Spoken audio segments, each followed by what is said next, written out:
I'm Rear Admiral Scott Robertson, and this year I am honored to serve as the Mine Warfare Task Group Commander for BALTOPS 2019. While you may not think of it often, mine warfare is a critically important warfare capability that supports deterrence and promotes freedom of navigation and stability, each of which are essential elements for free societies to grow and prosper. Keeping open sea lines of communication, including access to strategic choke points or access to ports when needed, is a capability the United States, its allies, and its partners must maintain.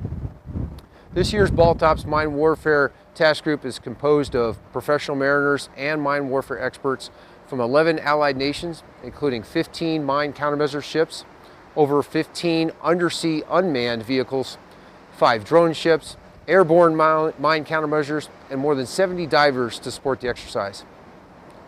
We will challenge and assess our technical and tactical proficiency by practicing offensive mining, mine clearance operations, experiment and evaluate new mine warfare systems and technologies, and review tactics, techniques, and procedures that guide their use.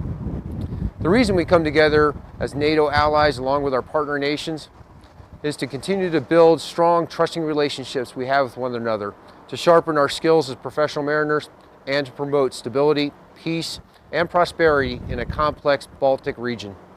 I encourage you to keep an eye out for stories, images, and video from our Mine Warfare Task Group and the rest of the BALTOPS team here on the U.S. 2nd Fleet Facebook page and the Twitter feed. Thank you and have a great Navy day.